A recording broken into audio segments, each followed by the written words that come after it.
네, 오늘 이 말씀을 가지고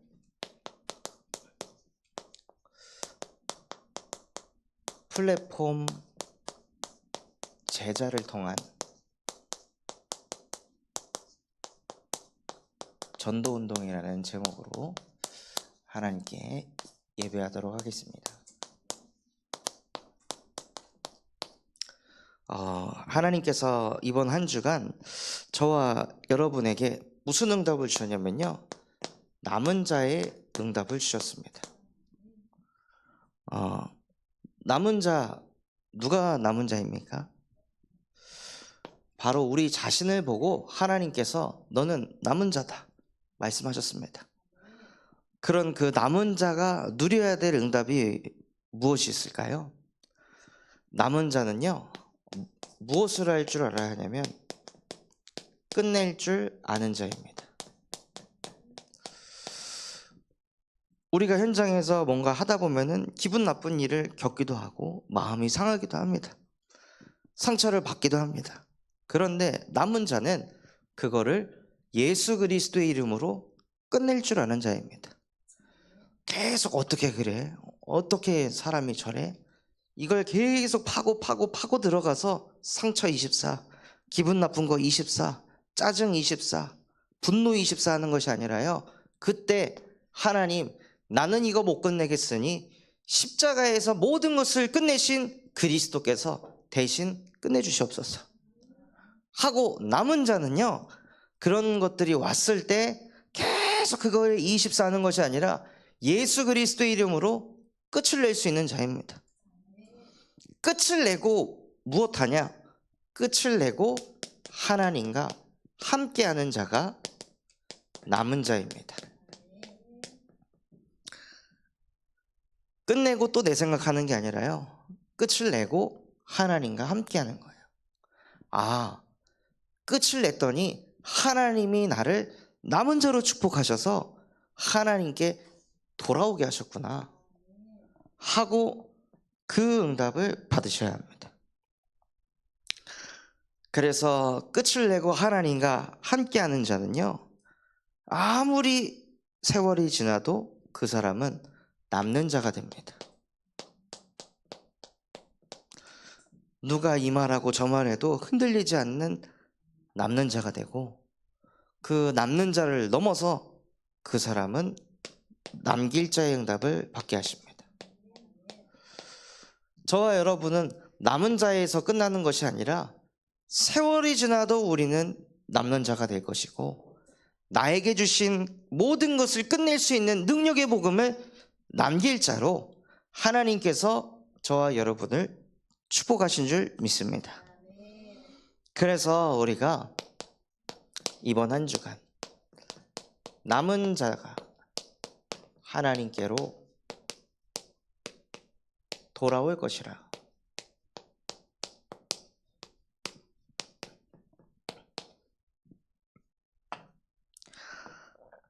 말씀을 주셨습니다. 그래서 하나님께서는 우리를 하나님께 돌아오게 하기 위해서 무엇 하시냐? 우리를 회복시키시는 하나님이 되십니다.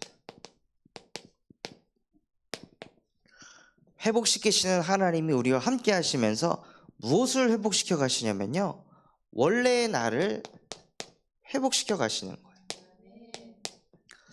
원래 하나님의 형상대로 창조된 나, 그래서 하나님의 형상을 이미 가졌기 때문에 이미 나는 부족하지 않고 흠이 없는 존재, 완전한 존재다, 나의 영은. 그래서 다른 것 가지고 비교하고 시기 질투할 존재가 아니라는 거예요. 하나님이 당신의 형상으로 나를 창조하셨다는 게 믿어지기만 해도 거기서 사실은 모든 게 끝나는 것입니다. 다 이게 안 믿어져 가지고 부스레기 잡고 하나님이 나를 하나님의 형상으로 창조하셨는지 이거를 자꾸 확인하려고 해서 문제되는 거지, 실제 그냥 창세기 1장 27절 그 성경 구절 말씀이 내게 그냥 부딪혀버리고 믿어지면은 끝나는 거예요. 그리고 하나님께서는 저와 여러분을 창세기 2장 18절 말씀으로 창조하셨습니다. 아담 혼자도 있는 게 하나님 보기에 좋지 않으시대요. 하나님이 직접 창조하신 아담조차도 모든 동식물의 이름을 지을 수 있는 천재적인 두뇌를 가지고 있는 아담조차도 혼자 있는 게 좋지 않더라. 그래서 하나님께서 돕는 배필을 붙여주셨습니다. 아무리 개인이 잘나도요, 옆에 돕는 사람 없으면 그 사람은 무너지게 돼 있습니다. 교회에는 슈퍼스타가 필요한 게 아니고요, 교회에는 원네스가 필요한 겁니다. 서로가 서로를 돕는 게 필요한 거예요. 이미 교회의 슈퍼스타는 한 명입니다. 예수 그리스도 한 분이면 충분합니다. 그래서 우리에게 이 말씀을 주셔서 이거를 자꾸 누리면은요, 내가 막 도움 안 받으려고 악착같이 살 필요가 없이 내가 부족한 게 있으면 이 사람에게 도움을 받으면 되는 거구나. 내가 이렇게 연약하고 흠이 많기 때문에 하나님이 나에게 이 사람을 붙여주셨구나 하고 그거를 깨닫고 누리면 되는 거예요. 그런데 사람들은 또 사람들한테 내가 피해를 주네, 또 내가 사람을 불편하게 하네, 이런 생각을 가지면서 하나님께서 돕는 배필을 붙여주셨는데도 못 누리는 사람들이 너무 많다는 거죠. 화요 집회를 이렇게 갔는데 저희 사모에게 이렇게 연락이 왔어요. 당근에 필립이 책을 이렇게 싸게 9만 원에 구입할 수 있는 이게 기회가 생겼는데 돈 좀 보내달라고. 그래서 보냈더니 고맙다고 답이 왔어요. 전에 같으면은 거기서 그냥 끝나는데 이 메시지가 제게 돌고 있으니까요, 오히려 내가 고맙지. 필립이가 책 보면 맨날 야옹, 멍멍, 어흥 이런 책만 보고 있는데 맨날 그 짐승적인 그런 이런 느낌만 애한테 들어가고 있는데, 그거는 모모가 설거지를 해요, 뭐가 청소를 해요, 막 약간 행위를 이렇게 가르칠 수 있는 그런 이제 책들이더라고요. 그 당신이 이 필립이 연령에 맞춰서 이렇게 교육을 생각해 주니 내가 오히려 더 고맙지 하고 이런 말을 원래 못하는 인간인데 이 말씀이 제게 살아 역사하니까요, 할 수 없는 생각을 하나님이 하게 하시는 거예요. 그러니 창세기 2장 25절의 그 말씀을 실제 누리는 거죠. 진짜 사람이 허물이 보여도 그게 부끄럽지 않고 그거를 막 감추려고 하지 않아도 그냥 이 사람이 소중하다, 그냥 이 사람은 나를 돕는 존재다 라고 여러분이 믿어버리기만 하면은 얼마나 평안할까요? 그래서 저는 이번 한 주간 강단 말씀을 묵상하면서 하나님, 정말 우리 모든 성도들이 이거를 실제 누릴 수 있도록 영안을 열어주시옵소서. 내 주변 사람들 자꾸 부족한 거, 연약한 거, 불신앙하는 거, 인본주의 쓰는 거, 그것만 자꾸 쳐다보면서 같이 시달리고 열받고 화나고 맨날 결받기만 하는 것이 아니라 정말 그 사람이 하나님이 나에게 붙여주신 돕는 배필이라는 걸 깨달아서 그 사람의 소중함을 알고 감사를 알고 이것을 전달할 수 있는 그러한 복의 근원으로 축복해 주시옵소서 하고 계속 기도가 되더라고요. 그래서 원래의 나를 회복하셔서 모든 사람들에게 감사를 찾고 누리는 그러한 축복을 누리시기 바랍니다. 그런데 사람들이요, 무너진 인생이 돼서 삶을 살아갑니다. 하나님의 형상대로 창조돼서 더 이상 인정받을 게 없는 인간이 계속 창세기 3장 문제에 빠져가지고 나를 드러내려고 해요. 나를 자꾸 인정받게 하고 나를 자꾸 나타내려고 막 몸부림을 쳐요.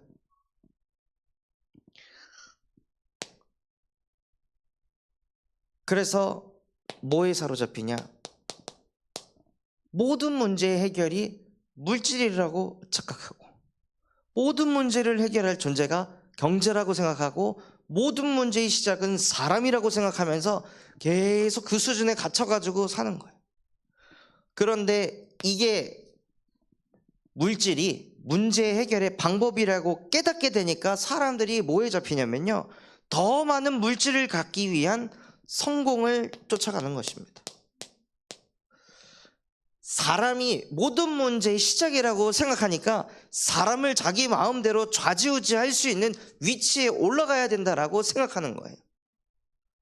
더 높은 자리, 더 큰 명예, 권력을 얻어가지고 사람을 움직이는 사람이 되어야겠다 라고 생각하니까 사람들이요, 성공 중심에 완전히 사로잡혀가지고 이 속으로 그냥 끌려가는 거예요. 그러니 어떻게 되냐? 베드로전서 5장 8절 말씀처럼 눈에 보이지 않는 이 사단이라는 존재가 두루다니며 삼킬자를 찾는데 그 삼킬자가 나, 물질, 성공 중심에 빠진 사람들입니다. 그래서 그들을 삼켜서 이게 인생이라고 착각하게 하는 거예요. 말씀 성취되면 뭐해? 내가 인정 못 받는데. 기도 응답 받으면 뭐해? 물질이 내가 가난한데. 아니 교회에서 뭐 헌신 봉사하면 뭐해? 내가 성공을 못하고 있는데. 이런 생각에 완전히 사로잡히게 만들어서요, 복음 또한도 어떻게 누리냐? 그 복음을 가지고 내가 믿음의 사람으로 보여야 되고, 그 복음 가지고 있으니 내 경제 문제 해결돼야 되고, 내가 복음 집중하고 있으니 자꾸 내가 성공의 흐름으로 가야 돼 라는 그 생각에 잡히도록 만들어서 복음을, 하나님의 영성을 회복시키는 복음이 아니라 복음을 이용 복음, 망할 복음, 섞인 복음으로 가게 하는 거예요. 그게 사단이 하는 일입니다. 그게 완전히 사로잡힌 사람들이 누리는 복음인 거예요. 하나님이 이 땅에 오신 이유는 나를 영화롭게 하려고 하신 것이 아니라, 내 경제 문제 해결하려고 십자가에 못 박혀 죽으신 게 아니라, 나를 성공시키려고 십자가에 못 박혀 죽으신 게 아니라 원래의 나를 회복시키기 위해서 십자가에 못 박혀 죽으신 것입니다. 그래서 무너진 인생을 회복하신 복음을 우리에게 주셨습니다. 아무도 나, 물질, 성공에 빠져나오지 못해가지고 늘 이 굴레에서 뱅뱅뱅뱅 도는 인생으로 살아갈 수밖에 없는 우리에게 무너질 수밖에 없는 인생을 십자가에 못 박고 끝내버리셨습니다.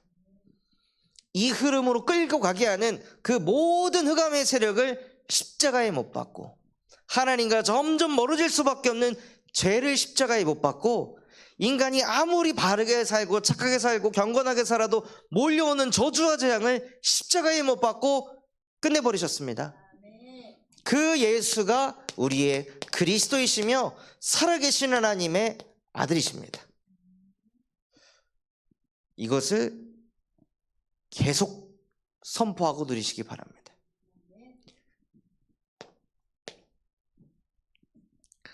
손흥민 선수가 이번에 우승을 했거든요. 그런데 우승을 하기 이전에 손흥민 선수가 가장 많이 했던 게 무엇이냐면, 볼을 한 60개, 70개를 놓고 매일 1000번 이상을 슈팅을 한 거예요. 그러니까 기초를 계속 다지니까 나중에는 그 기초가 아니라 무기가 되었습니다. 많은 사람들은 이게 기초라고 생각합니다. 복음의 기초가 어디 있습니까? 전 그 자체가 어이없는 생각이라고 생각합니다. 복음이면 복음이지 기초 복음은 도대체 어디 있습니까? 복음 중에 중이 있고 상이 있습니까? 예수는 그냥 그리스도이십니다. 십자가에서 모든 것을 끝내신 분이십니다. 그분이 나한테 계속 고백되어지고 누려지는 그 시스템이 내게 세팅이 돼야 되는 거예요. 그냥 한창 시달리다가 수요 예배 와가지고 그제서야 끝내고, 또 시달리다가 금요 예배 와서 끝내고, 또 시달리다가 주일 와서 끝내고, 그게 아니라 이 메시지가 나한테 완전히 세팅이 돼서 계속 끝낼 줄 아는 자가 될 때 하나님이 우리를 남은 자로 사용하십니다. 그래서 그 응답 받기 위해서 하나님이 우리를 회복의 여정으로 인도해 가시는 거예요.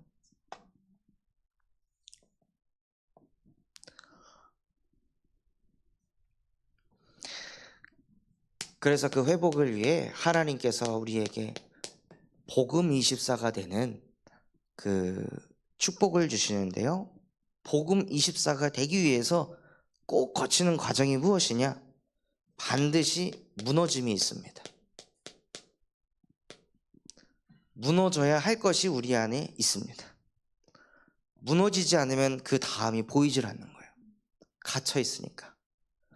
내 안에 나도 모르는 바벨탑이 쫙 쌓여 있어가지고 하나님이 나를 인도하려고 하시는 그게 보이지 않게 하는 그 내 안에 있는 영적인 바벨탑이 내 안에 있는 아수르가 완전히 무너져야 그 다음이 보이는 거예요. 그게 무너지지 않으면은요, 자꾸 그거 의지하고 자꾸 그거 기대고 거기서 뭔가 자꾸 깨달음을 얻으려고 발버둥을 칩니다. 그래서 사람들이 처음에 착각하는 게 이 복음을 받으면 하나님이 막 뭘 빼앗아 간다, 막 나를 무너뜨리신다, 공격한다가 아니라 나를 초기화시키는 겁니다. 그래서 하나님을 완전히 의지할 수밖에 없는 상태로 나를 무너뜨려 주시는 거예요. 거기서 오히려 감사해야 될 것입니다. 이번에 화요 집회를 갔는데 제 동기 목사님이 이런 고백을 하더라고요. 작년에인가 성전 이전을 했는데 전도 운동을 하다가 어떤 한 부동산 중개인 사장님이 진짜 당신 전도 운동 바르게 하는 거 보니까 내가 이 성전 이전하는 거를 내가 돕고 싶다. 그래서 이분이 대출을 받아가지고 1,800만 원을 헌금을 한 거예요. 그래서 성전을 훨씬 좋은 데로 이전을 해서 인도를 받는데 이분이 자꾸 다른 교단 가서 우리 훈련 받자, 계속 이렇게 이제 제 동기 목사님 막 끌고 다니는 거죠. 그리고 막 교회에서 나와가지고 막 이렇게 하자 저렇게 하자 하고 막 교회를 막 핸들링하고, 그러니까는 막 속이 상한 거예요. 그래도 헌신을 이렇게 크게 하셨는데, 그러니까 막 말도 못하고 그러다가 이제 어떻게 해서 그분이 시험에 들어가지고 교회에 나가시게 된 거죠. 나가면서 전화를 해가지고 1,000만 원 돌려달라고. 아니 뭐 지금 개척교회가 지금 성도 10명도 안 되는데 1,000만 원 달라고 하면 어떻게 줘요 그거를. 그 다 1,000만 원 이게 교회 다 발라놨는데 이거 뭐 예루살렘 성전이면은 뭐 금이라도 긁어가지고 가져가라고 이렇게 하겠는데 그 뭐 어떻게 그걸 만드냐는 거예요. 그래서 막 되게 미안한 마음을 가지고 있다가 1,000만 원 돌려줘 하니까 미안한 마음 싹 사라졌다고. 그런데 시험에 드는 게 아니라 응답이다. 진짜 복음만 전하는 교회 될 수 있겠구나 이제 하고 자기는 너무 행복하다고. 그래서 목사님에게 제일 부러웠던 게 무엇이냐? 복음만 전할 수 있는 교회에서 목회하는 게 자기는 부러웠다고. 그래서 오히려 그것이 무너져 버리니까요, 집중이 되는 거예요. 그 걸림돌이 있으면은 자꾸 그거에 얻어 걸려가지고 이거 자꾸 무너질 것 같으니까 다시 이렇게 세우고, 무너질 것 같으니까 관리하고 생각하고 자꾸 챙기고 고민하고 이랬던 것이 그냥 무너져 버리니까 더 이상 신경 쓸 게 없고 오직 하나님께 딱 집중할 수 있도록 은혜를 주시는 거예요. 그래서 하나님께 완전히 집중해서 강단에 우리가 집중할 때 하나님께서 무엇을 하게 하시냐? 한 번에 체험을 하게 하십니다. 진짜 말씀이 맞구나 하는 그 체험을 하게 하시는 거예요. 한 번 체험이 어렵지 한 번 체험하고 나면요 계속 옵니다.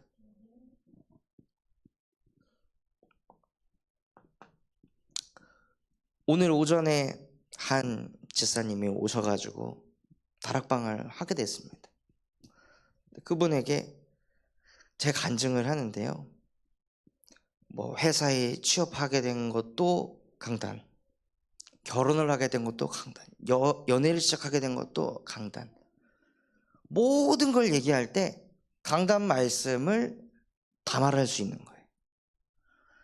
한 번 딱 체험하니까요, 그게 너무 좋아서 이걸 또 체험하고 싶으니까 중요한 사건, 크고 작은 일들 속에서 강단 말씀에 집중해서 그 속에서 답 찾은 거 가지고 선택하고 행동했던 그 많은 것들이 쌓여 있으니까 제 인생의 어느 부분을 잘라서 얘기해도 복음을 말할 수 있는 증인으로 저를 치유하셨더라고요. 그래서 복음 24를 위해서는요, 무너져야 할 것은 무너져야 합니다. 그리고 무너지고 낙심해 있을 것이 아니라 복음 집중 속으로 들어가시기 바랍니다. 강단을 다시 옮겨 적고 다시 읽고 다시 말하고, 그게 집중입니다.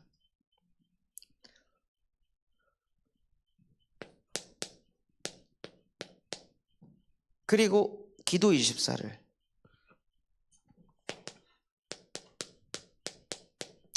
그 기도 24를 통해서 가장 먼저 도전하실 게요, 확인하는 거예요. 하나님이 나의 기도에 어떻게 응답하셨는지, 혹은 완전히 결론 나진 않았지만 내가 계속 기도하고 있는 중에 하나님이 지금 어떻게 세밀하게 역사하고 계시는지, 그것을 다시 적으면서 하나님이 나를 어떻게 인도해 가시는지 그걸 확인하셔야 돼요. 그리고 그 속에서 말씀이 내게 어떻게 성취되어 가는지, 이거를 확인하시기 바랍니다. 그때 하나님이 나와 함께 하심이 더욱더 누려지는 거예요. 그리고 아침에 일어나자마자 능하신 하나님께로 돌아가서 힘을 얻으시고, 또 낮에는 모든 것을 기도화시켜서 있는 그대로 받아들이는 것이 아니라 하나님이 왜 이 말을 듣게 하셨습니까? 하나님이 왜 이 상황을 허락하셨습니까? 하고 그냥 나 물질 성공 중심으로 모든 걸 해석하는 것이 아니라요, 그 사이에 기도라는 필터를 넣어가지고 걸러내시는 거예요.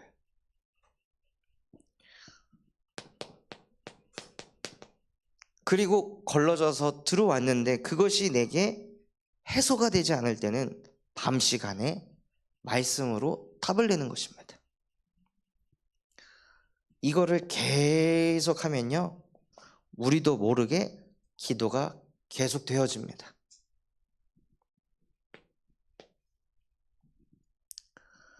그 방송실 뒤에 분필이 있습니다. 분필 좀 주시면 감사하겠습니다.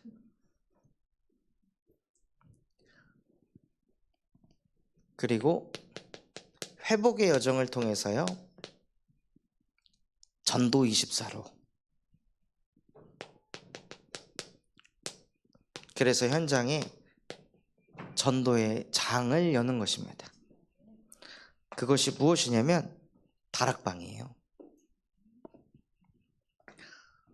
그냥 개인 양육하고 끝나는 것이 아니라 그 다락방을 통해 또 다른 영혼들에게 복음이 증거되는 것. 그래서 이 다락방 시간에 대상자를 넣고 합심 기도를 하고, 그러니까 다락방 시간에도 결국에 무엇 하는 거냐면요, 다락방 인도하는 사람이 이 한 번의 체험을 한 거, 본인은 어떻게 집중을 하고 있는지, 본인은 기도 응답이 어떻게 되고 있는지, 이것을 증인으로서 얘기해 주는 거예요. 그럼 그거를 자꾸 들으면 듣는 사람이 자기도 하고 싶거든요. 응답받고 싶거든요. 그 자기도 따라해 보는 거예요. 그러면서 개인화라는 게 되어져 가는 겁니다. 그리고 그게 개인화되니까 그게 너무 좋으니까 주변 사람에게 복음 전하고 싶은 마음이 생기고, 그래서 그 사람을 두고 같이 기도 응답을 받을 수 있는 영적인 힘을 가진 두 사람이 합심해서 기도할 때 하나님께서 강권적으로 역사하십니다.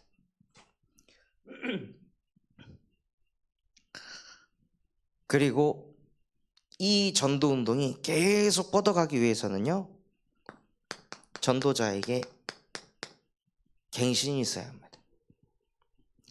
그리고 말씀을 주시면 도전하시는 거예요. 지금 동아리가 세워졌는데요. 이제 동아리 공간이랑 이렇게 세워졌는데 사실은 안에 내용이 없잖아요. 그래서 이제 그 내용을 만들어 가야 돼요. 그래서 매주 아마 제가 기도하는 건 다음 달부터 마약 중독 예방 학교를 세워서 진짜 마약 예방 교육을 할 전문인들을 키우고 다락방 사역할 사역자를 세우고 대학 현장을 두고 오로지 기도하기에 힘쓰는 기도망대를 세팅해서 되어질 수밖에 없는 플랫폼을 만드는 것입니다.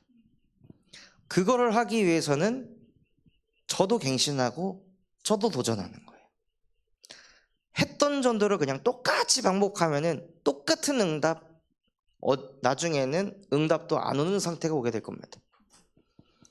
그래서 지금 시대는 대학교에 가서 사람 붙잡고 전도하면 미국에서는 끌려가요. 곧 있으면 우리나라도 그렇게 될 것입니다. 이미 초등학교, 중학교, 고등학교는 그런 상태잖아요. 그런 것처럼 진짜 전도운동을 위해서 전도자들이 갱신하고 도전하지 않으면은 세계복음화는 허상이 되는 것입니다.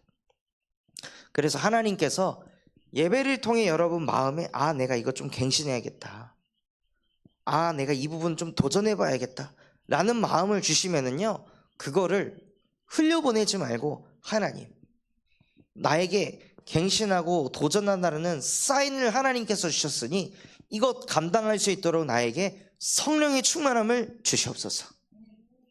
이것을 능히 회복할 수 있도록 회복시키시는 하나님이 나와 함께 하셔서 하나님이 주시는 보좌의 능력으로 이것을 누리게 하여 주옵소서 하고 회복의 여정을 걸어가시기 바랍니다.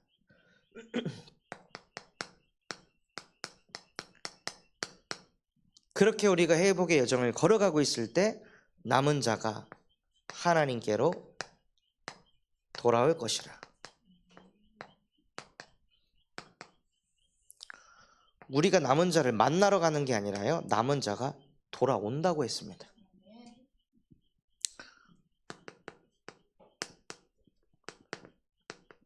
이사야 10장에 보면요, 불의한 사회가 나오는데 결국에는 약한 자를 방치한다는 거예요.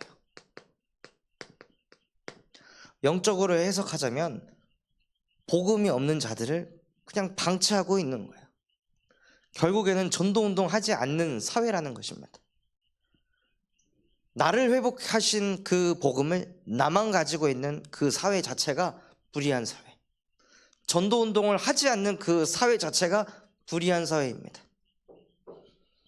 그래서 하나님께서는 그런 사회를 너무 싫어하셔서 하나님께서는 아수르를 사용하셨습니다. 아수르가 하나님의 도구가 돼서 전도운동하지 않는 이스라엘을 멸망시켜버렸어요.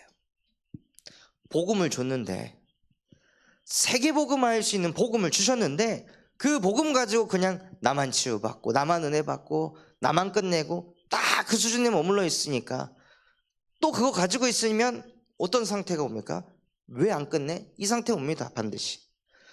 반드시 전도운동하지 않는 사람은요, 남을 정죄하고 판단하게 되어 있습니다. 영적 상태 왜 저래? 반드시 이 생각하게 되어 있습니다. 정말 현장에서 밑바닥에서부터 전도운동을 하는 사람들은 사람을 쉽게 판단하거나 정죄하지 않습니다. 그 사람들은 이것을 회복했기 때문에 그 사람들의 영혼을 봅니다. 근데 전도운동을 하지를 않으니까요, 하나님께서 아수르를 일으키셔서 그 이스라엘 나라를 무너뜨려 버리신 거예요. 그런데 아수르가 하나님의 도구로 쓰임 받을 때 그때 하나님이 우리를 사용하시는구나, 이렇게 깨달아야 되는데, 우리가 대단해서, 우리가 잘나서, 그러니 아수르도 완전히 교만에 사로잡혀서 결국에는 아수르 또한도 멸망하게 됩니다. 그래서 이때 하나님께서 모든 것이 멸망하고 무너질 때 남은 자만 돌아오리라.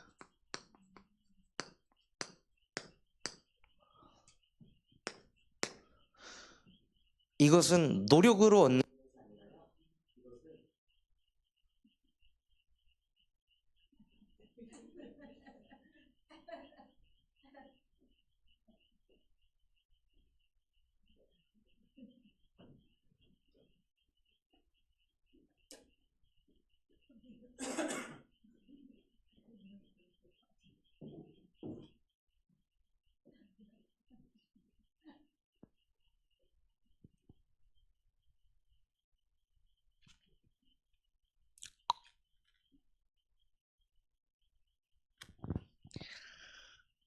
그래서 남은 자만 돌아오게 하셔서 하나님께서 우리 교회를 통해 전도운동을 일으켜 가실 줄 믿습니다. 그래서 우리가 플랫폼 제자를 통한 전도운동을 일으키기 위해서는 우리에게 세 가지 흐름이 있어야 합니다. 어떤 흐름이냐면요, 우리 안에 말씀의 흐름이 있어야 돼요. 첫 번째가 무엇이냐면 나에게 성취된 말씀.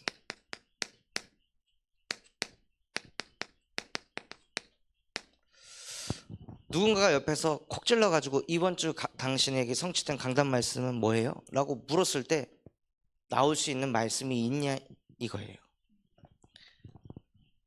나에게 성취된 말씀이 무엇을 나타내냐면요, 결국에 그 사람이 가지고 있는 영적인 그릇을 말하는 것입니다.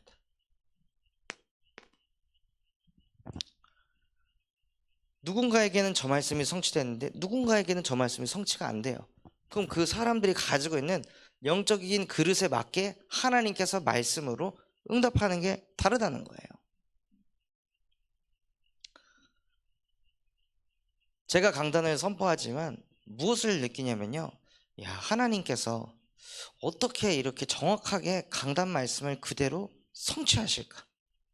그게 제가 놀라울 정도로, 저는 진짜 가만히 있는데 하나님께서 한 지사님의 남편분에게 은혜를 주셔가지고 그분이 목사님을 만나고 싶다. 근데 만나러 오기 전에 이분이 무엇을 놓고 기도하셨냐면요, 전도자 빌립과 에디오피아 네시와의 만남이 되게 하옵소서. 이 만남이 부디 나의 인생 전환점을 일으키는 만남이 되게 하옵소서. 이러면서 오늘 아침에 저를 만나러 오셨다는 거예요. 그래서 제가 그분에게 포럼할 때, 지사님, 이번 주 저희 강단 말씀이 남은 자가 하나님께로 돌아올 것이라 말씀하셨는데, 지금 이 자리가 그 말씀이 성취되는 자리입니다. 저는 지사님이 온 것보다 더 기쁜 게 무엇이냐, 나 같은 인간을 통해 전능하신 하나님의 말씀이 성취되는 것을 제가 볼 때 저는 행복합니다. 하고 이것을 전달하는데 이게 전달되게 하시더라고요, 그 가슴을. 그래서 하나님이 우리에게 말씀을 주셨는데 말씀이 성취된다, 그 정도의 영적인 그릇을 가지고 있다는 겁니다. 만약에 하나님의 말씀이 나에게 아무것도 성취가 되지 않는다, 그렇다면 아직도 그릇이, 응답받을 그릇이 세팅이 안 되는 거예요. 여기로 돌아가서 나를 회복시켜야 합니다. 자꾸 회복의 여정을 걸어서 하나님의 형상을 회복해야 합니다. 그때 하나님께서 나에게 주신 말씀을 성취해 가십니다. 그리고 내 안에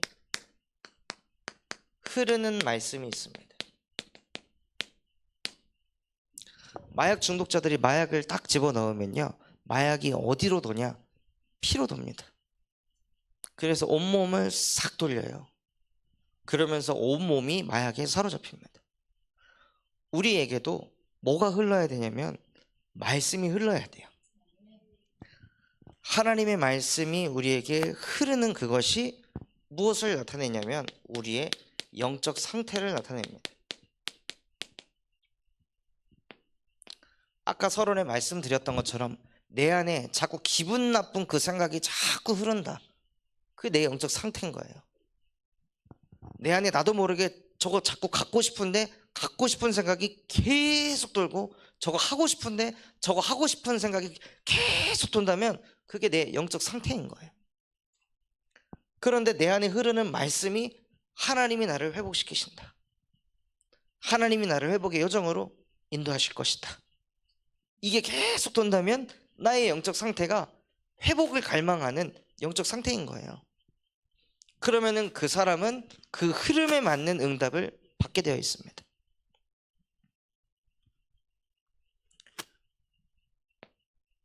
지난 한 주간 제가 설립 감사 예배를 두고 기도하면서 모사 되신 하나님께서 정말 설립 감사 예배 때 또 담임 목사 위임식 때 나의 모사가 되셔서 내가 어떻게 목회해야 하는지 어떤 목사가 돼야 되는지 조언해 달라고 그 말씀을 가지고 계속 기도했거든요. 기도하는 중에 무엇을 깨닫게 하시냐면은 사실은 이 교회가 세워지도록 나는 한 게 없는데 왜 내가 축복을 받아야 되는가, 이런 이제 생각들이 오고, 오히려 성도분들이 앞에 나와가지고 축복을 받고 감사 인사를 받아야 되는 게 아닌가, 이런 이제 생각들이 저한테 오더라고요. 그래서 그런 상태 속에 있다가 설립 감사 예배 때 메시지를 듣는데 그때 뭐가 들리게 하시냐, 양으로부터 목숨을 버릴 수 있는 자가 진짜 목자다. 근데 그걸 듣자마자 제가 막 눈물이 막 쏟아지더라고요. 그 전부터 뭔가 내가 주목받는 것 같고 이런 생각들이 들어서 죄송한 마음이 컸는데 그 속에 그 말씀이 저에게 딱 들리니까요, 아, 목숨을 던지는 자이기 때문에 스포트라이트를 받는 거구나. 성도를 위해 기꺼이 죽을 수 있는 자가 될 수 있는 거기 때문에 이렇게 축복을 받는 거구나. 담임 목사라고 해서 어깨에 힘들어가고 막 자부심을 가져야 될 것이 아니라 양을 위해 생명을 버리는 목사가 되라 하고 하나님이 저한테 정확한 조언자가 되셔가지고 모사로서 함께 하시더라고요. 저는 그 메시지 들으면서 아직 그 수준 안 된다는 걸 제가 알고, 그래서 더 기도로 성도를 가슴에 담고 사랑하는 목사가 될 수 있도록 나한테 은혜를 주시옵소서 하고 기도가 되어지더라고요. 그래서 그것이 제 안에 역사하니까요, 아, 하나님께서 나를 그러한 목회자가 되도록 회복시켜 가실 것이다. 그러한 회복의 여정을 걸어가게 하실 것이다. 그러고 있으면 남은 자가 하나님께로 돌아올 것이다 했는데, 정말 오늘 아침에 또 모르는 청년이, 저 아시죠? 또 몰라요. 군산대에서 저 캠프 때 보셨잖아요. 저 올해 처음 갔어요. 누구세요? 저 누굽니다. 저 몰라요. 저 진짜 보신 거 맞아요? 아, 이제 봤다고. 제가 근데 전화한 거 연락하시면 안 돼요. 제가 누군지도 모르는데 사람한테 어떻게 얘기하냐고. 한 20분 동안 그 아침 7시에 전화가 가지고 통화를 하고, 그래서 야, 하나님께서 정말 남은 자를 보내시려고 모르는 사람이 아는 척까지 해가면서 연기를 지키시는구나.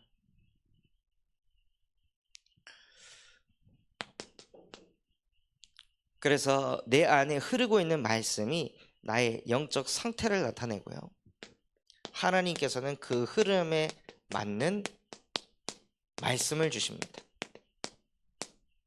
그것이 우리의 영적 수준이 되는 것입니다. 그래서 말씀 붙잡는 거를 보면 그 사람의 영적 수준을 알 수가 있잖아요. 그 사람이 어느 정도의 지금 수준이 있는지 말씀 붙잡은 거 포럼한 걸 들으면 알 수가 있습니다. 그런데 수준이라는 것은 맞다 옳다 그르다를 말하는 것이 아니라 각자의 시간표가 다르다는 것입니다. 낮다고 해서 모자란 것도 아니고 높다고 해서 대단한 것도 아니라 그 각자의 수준에 맞는 말씀을 하나님께서 주신다는 거예요.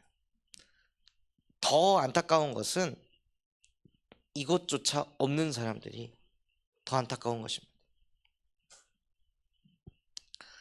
그래서 우리 안에 이 말씀의 흐름이 먼저 세팅돼야 돼요. 그러면 우리 안에 기도의 흐름이 생기기 시작합니다. 기도의 흐름을 알기 이전에 나에게는 기도 응답이 언제 있었습니까? 이것이 막 있었다가 없었다가 하는 것이 아니라 사실 기도 응답은 지속돼야 됩니다. 기도 응답이 지속된다는 것은 하나님과 방향이 맞다는 거거든요. 근데 기도 응답이 어쩌다가 온다는 것은 어쩌다가 하나님과 맞는다는 거예요. 그래서 나의 기도 응답이 언제 오는지 그것을 점검하셔야 돼요. 그래서 자꾸 기도가 가뭄에 콩나듯이 한 번씩 온다면 기도 제목을 갱신해야 합니다. 혹은 기도 제목은 맞는데 기도를 안 하면 응답을 받을 수가 없는 거예요.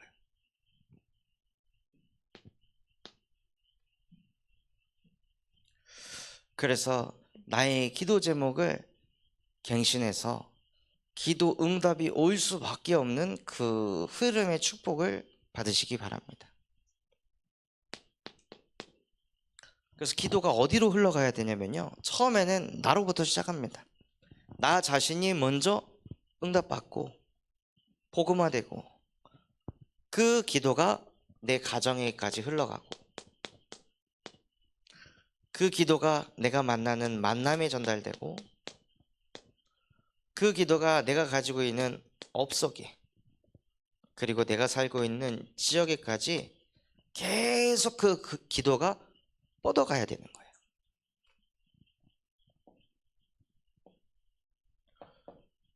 그래서 기도를 좁게 응답받는 것이 아니라 좁게도 받고 넓게도 받고, 그래서 기도 응답도 균형 있게 누리시는 그 축복을 누리시기 바랍니다.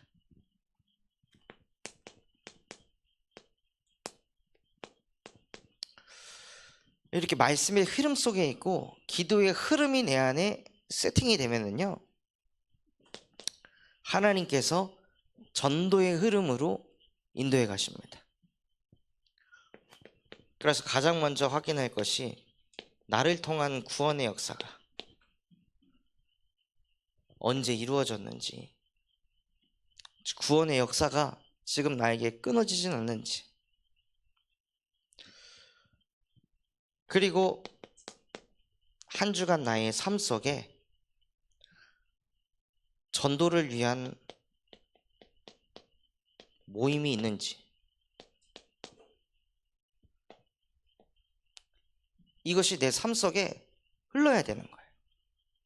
이거를 막 만들려고 지나가는 사람 붙잡고 막 전도하는 그 어거지의 흐름이 아니라 내 삶 속에 전도를 위한 모임이 있는지, 혹은 전도를 위한 일을 하고 있는지,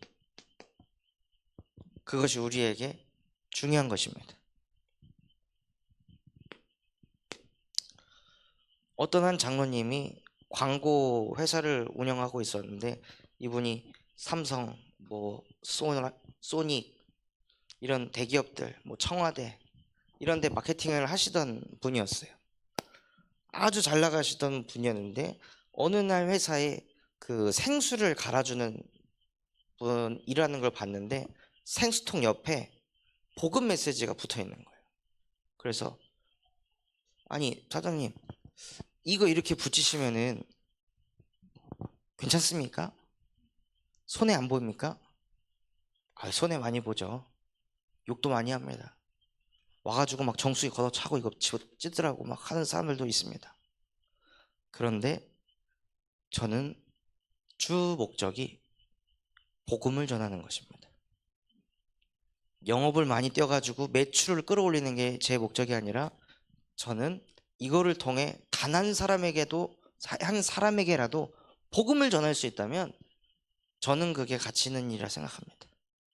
이 얘기를 듣고 이 장로님이 충격을 받은 거예요. 나는 무엇 때문에 이 마케팅 업계에서 성공하고 있나? 자기를 돌아보니까 다 나인 거예요. 다 나, 다 내 새끼, 내 가정.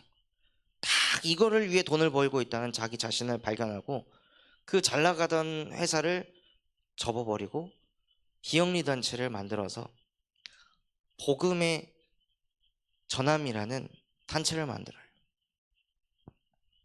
무엇 하는 단체냐? 마케팅하는 단체인데요. 무엇을 마케팅하냐면 예수 그리스도를 마케팅하는.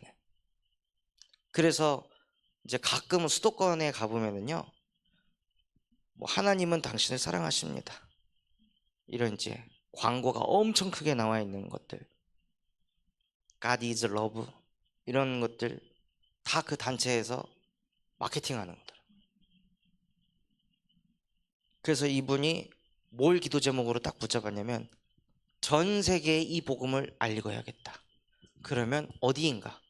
뉴욕 타임스퀘어. 그래서 거기에다가 3억을 들여가지고 마케팅을 한 거예요.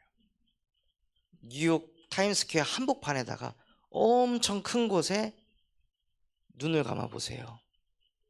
당신을 사랑하는 자가 당신을 기다리고 있습니다. 막 이런 것을 만들어 가지고 그 오는 그 하루에 유동인구가 300만이래요. 타임스퀘어가. 거기에서 약 170일 정도 그거를 계속 따라하는 거죠. 근데 거기에 필요한 계약금이 하나도 마련이 되어 있지 않았는데 자기의 자녀 등록금 내기 위해서 1년치 모아놨던 그것을 그 계약금에 다 털어넣은 거예요. 하나님께 나를 드립니다. 내 자녀도 드립니다. 하고 다 드렸는데 놀라운 응답의 역사가 이루어져서 자기 자녀가 그날부터 졸업하는 날까지 장학금을 받았습니다.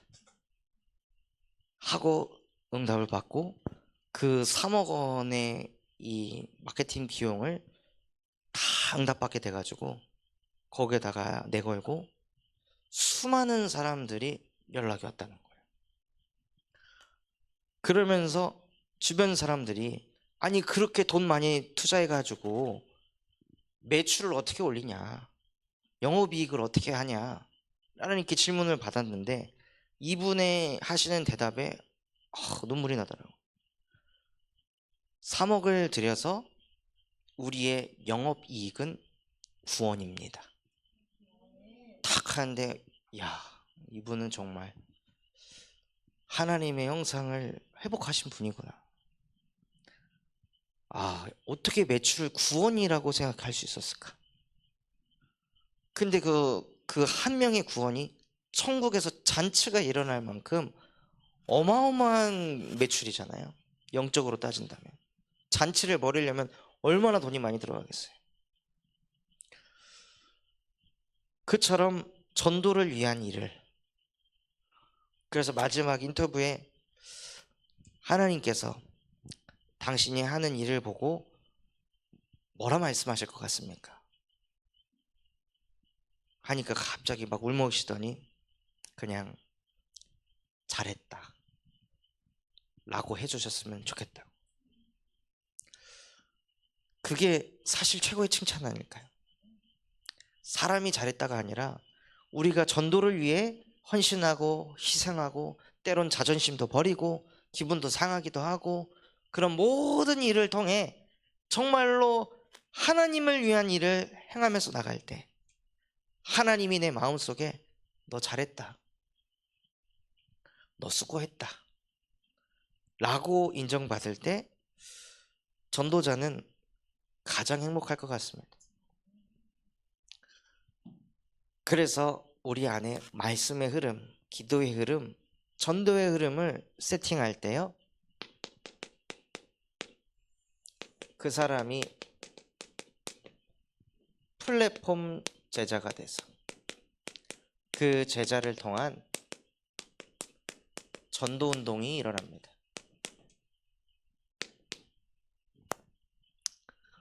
가장 먼저 받을 응답이요, 나 자신이 플랫폼이 되는 거예요. 오늘 읽었던 말씀에도 보면 사도 바울이 무슨 응답을 받았습니까? 사도 바울이요, 하나님의 말씀에 사로잡힌 응답을 받았습니다. 가장 먼저 받을 응답이 이거 할까 저거 할까, 말씀 선택할까 아니면 이렇게 할까, 이거는 말씀에 잡힌 상태가 아니잖아요. 완전히 사로잡혀 가지고 계산이 안 들어오는 거예요. 생각 안 하고 그냥 말씀 가지고 그냥 가는 거예요. 바울이 딱 그 상태, 말씀에 사로잡힌 상태가 되니까 바울이 무엇을 하냐, 예수는 그리스도라고 밝히 증언하니. 말씀에 사로잡힌 사람은 다른 것을 말하는 것이 아니라 예수가 그리스도라고 밝히 증언하는 상태가 되는 것입니다.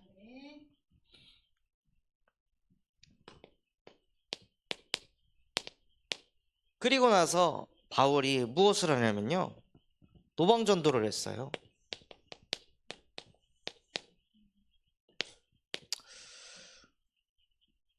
위로가 되더라고요. 바울도 안 되는구나, 노방전도는. 이번에 수원 구치소 가가지고 어르신 한 명 이렇게 앉아 계시길래, 안녕하세요 어르신, 저는 교도소에서 이렇게 사역하고 있는 김다한 목사라고 합니다. 명함 내밀었는데 아이 됐어요. 아니 제가 됐다고요. 네. 그러고 옆에 이렇게 앉아있는데 얼마나 비참하고, 날씨 캠프 왜 왔을까.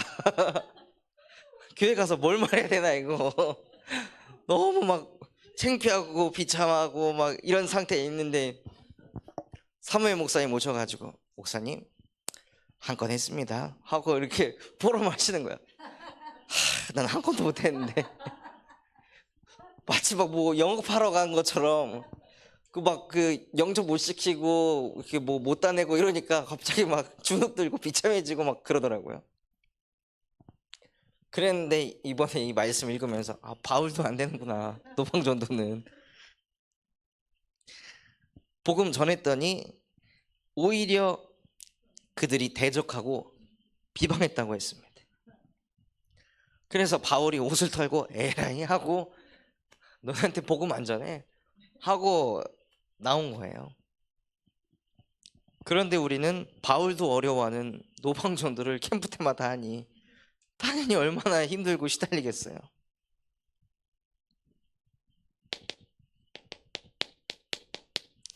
그래서 현장에 플랫폼 제자를 세워야 하는 것입니다.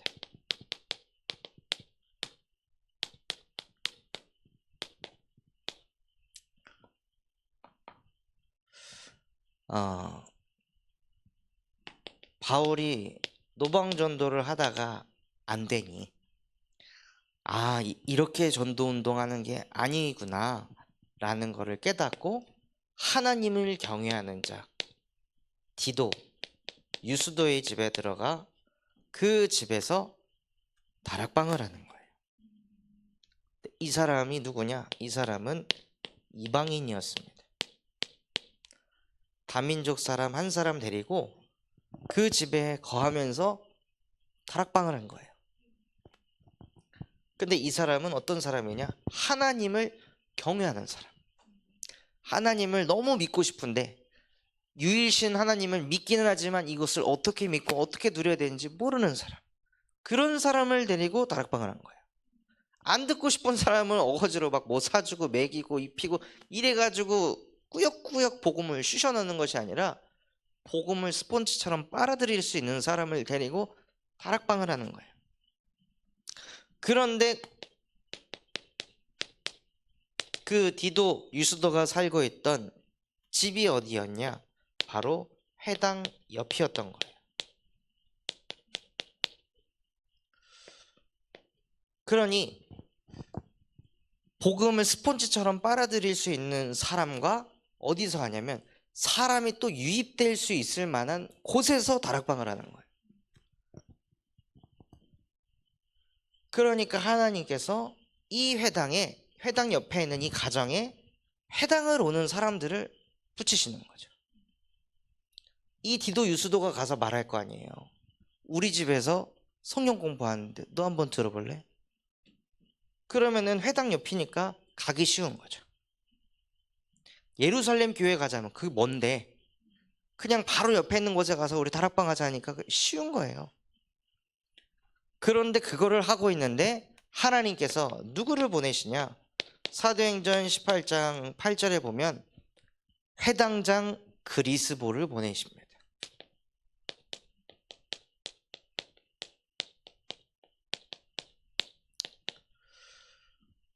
어떻게 말하면 교장, 학원으로 치면 학원장, 이런 사람이 와서 복음을 받고 충격을 받은 거예요. 아, 이게 복음이구나. 이것을 이 플랫폼에 와가지고 복음을 받는 거예요. 근데 이 사람은 누구냐? 회당을 운영하는 사람이기에 이 사람은 유대인입니다. 처음에 유대인한테 노방전도할 때는 안 됐는데 이 이방인과 함께 회당 옆에서 다락방 운동을 펼치니까요, 그 현장에 하나님이 유대인을 보내주시는 거예요. 그러니까 무슨 응답이 오냐면 확장되는 플랫폼이 되는 것입니다.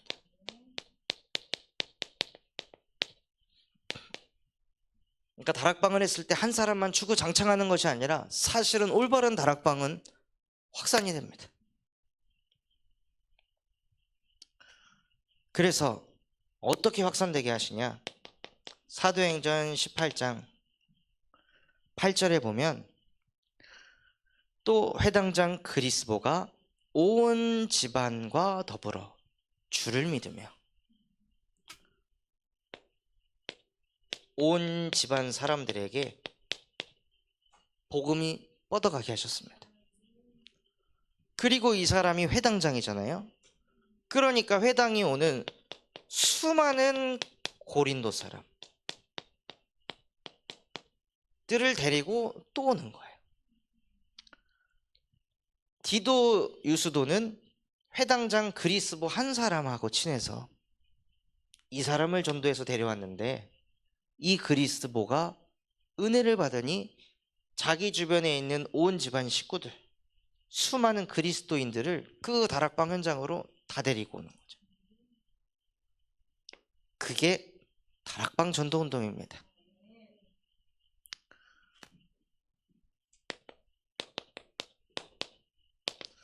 그래서 사도행전 18장 9절에서 10절에 보면 바울아, 너는 두려워하지 말아라. 왜 이렇게 응답들이 또 막 오니까 항상 이렇게 전도운동이 일어날 때 유대인들이 와서 핍박하고 공격했거든요. 그러니까 바울 마음에 불안과 두려움이 막 엄습할 때 하나님께서 아니 두려워하지 말아라.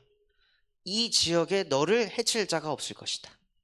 내가 너를 지키고 보호할 것이다. 오히려 이 지역에는 내 백성이 많음이라.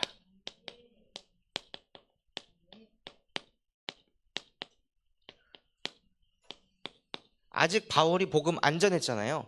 근데 하나님이 내 백성이 많대요.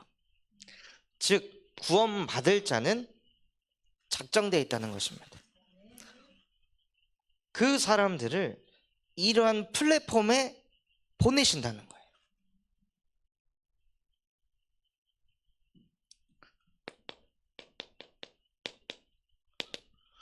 그래서 사도행전 18장 11절에 이 바울이 그 현장에서 1년 6개월 동안 복음을 전달합니다. 이 1년 6개월 동안 복음을 전하고 왜 나오게 됐을까요? 자기가 나와도 그 현장에서 말씀 운동할 사람이 세워졌으니까. 그 사람이 아마 그리스도일 것입니다.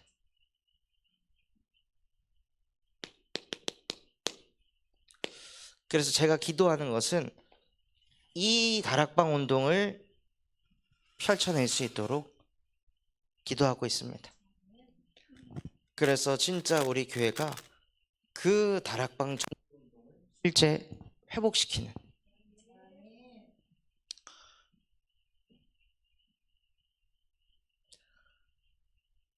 그래서 현재 지금 대학교에 그런 플랫폼을 만들어서 그런 응답들을 받아가니까요, 플랫폼이 딱 세워지자마자 안산에 있는 어떤 목사님이 저를 만나고 싶어서 월요일날 내려온 거예요. 어떻게 이런 플랫폼을 응답받게 됐는지. 그래서 포럼하고, 그리고 그 플랫폼을 보고 간 그 대학 캠프 담당 목사님이 대학 선교국 국장 목사님한테 포럼을 했는데, 그분이 류 목사님 비서 목사님이거든요. 그래서 은혜를 받고 그럼 이거 어떻게 이렇게 응답받게 됐고 앞으로 방향은 어떤지 좀 자세하게 좀 알려줘라. 지금 메시지상 대학은 플랫폼 전도를 해야 된다 했는데 그거에 모델이 나온 것 같다. 그래서 이거를 유 목사님께 보고하고 모든 대학에 깔고 세계 대학에 깔아야겠다. 이렇게 포럼을 했다는 거예요. 그래서 이제 제가 그거를 한 장으로 보고서를 만들어서 그걸 전달을 했습니다. 플랫폼 하나 만드니까요, 확장되는 거예요. 하나님이 만드신 플랫폼이 만들어지니까 그 플랫폼이 계속 확장돼서 뻗어가게 하시더라고요. 그래서 가장 먼저 나 자신이 플랫폼이 되는 것입니다. 그리고 나 자신이 플랫폼이 될 때 현장에 플랫폼을 세우는 거예요. 그럼 하나님께서 남은 자들을 돌아오게 하십니다. 그래서 정말 우리 교회가 바르게 다락방 전도운동을 실제 일으키는 교회 되기를 예수 그리스도의 이름으로 축원합니다. 받은 말씀 붙잡고 합심해서 기도하겠습니다. 하나님 아버지 감사합니다. 정말로 오늘 우리에게 말씀 주신 그대로 플랫폼 제자를 통한 전도운동을 보게 하시니 감사를 드립니다. 정말로 그 응답 누릴 수 있도록 남은 자가 하나님께로 돌아올 수밖에 없는 그 회복시키는 하나님이 나의 하나님 되어줄 수 있도록 은혜를 베풀어 주시옵소서. 그래서 정말 회복의 여정을 걸어가게 하여 주시옵시고 세 가지의 흐름이 우리 안에 실제 살아 역사하여 말씀의 흐름, 기도의 흐름, 전도의 흐름 속에 있는 인생이 되게 하여 주시옵소서. 바울 한 사람이 자기 자신이 플랫폼이 되었을 때 정말로 현장에 하나님께서 하시는 그 현장 플랫폼의 응답을 받아 정말로 그것이 확장되어져서 수많은 고린도 사람들에게 복음이 증거된 것 같이 하나님 정말로 우리 교회에 디도, 유스도와 같은 그러한 현장에 플랫폼 제자를 세워 다락방 운동을 일으켜 사람들이 몰려올 수밖에 없는 그러한 플랫폼 되어질 수 있도록 은혜를 베풀어 주시옵소서. 그 현장에서 복음 받은 그 한 사람을 통해 또다시 이 복음이 확장되어지게 하시옵시고 확장되는 플랫폼을 통하여 군산 땅에 있는 27만 명 모든 영혼들에게 이 복음이 뻗어갈 수 있도록 주의 성령께서 역사하여 주시옵소서.